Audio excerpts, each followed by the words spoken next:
B.SOCA. B.SOCA.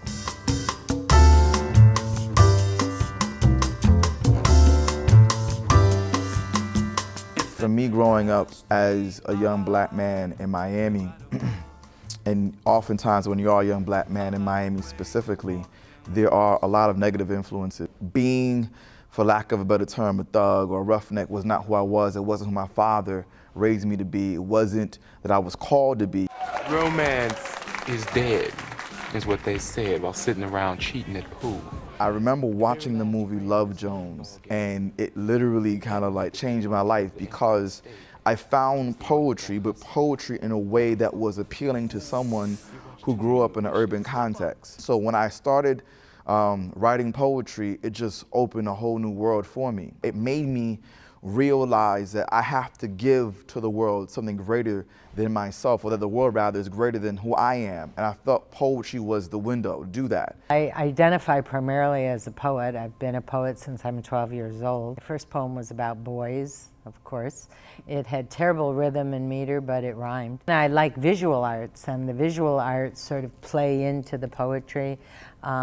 And I love going to art museums. I think I've visited every art museum in every city I've been to. All of that visual and sensory stimulation finds its way into my poetry.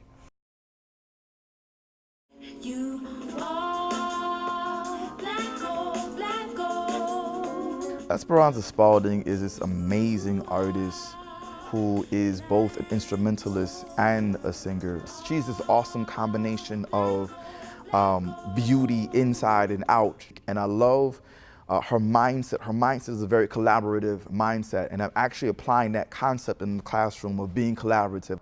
All my students are recognizing that we are a group, we are one. We may not always agree because history could be a controversial subject, but as long as we are one on the mindset that our goal is to be a class that impacts the world. So literally every class, I write hashtag impact the world on the board to remind us what our mission is.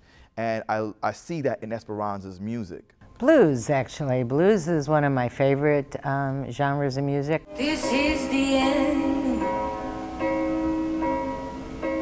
Hold your breath and count to 10. I love Adele. I like anybody with a bluesy voice, or jazzy voice. Skyfall.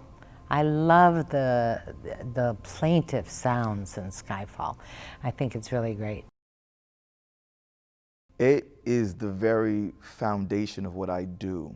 Because what I realize is oftentimes students will like you as a professor based upon your communication skills. With me having a background of spoken word poetry, I have a very clear understanding of how to communicate.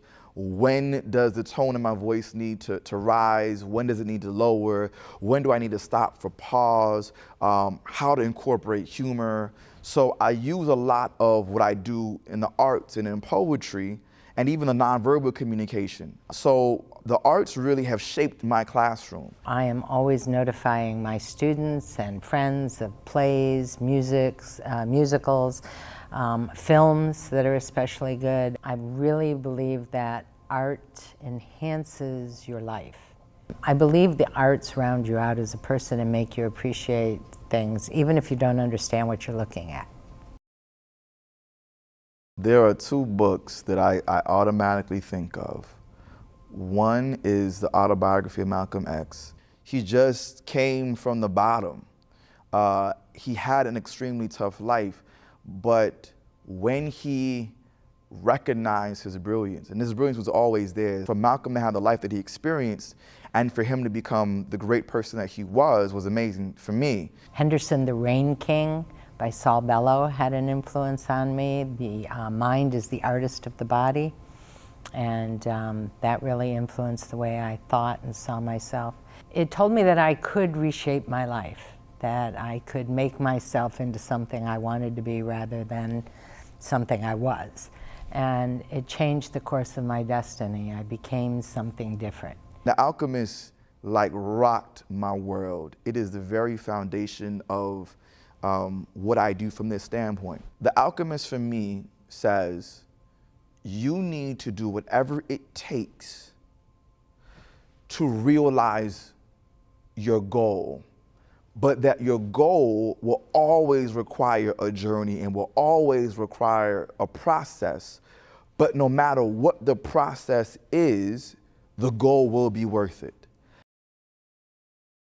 It's impossible to visualize because a world without art is non-existent, because the greatest painting, in my opinion, is the sunrise.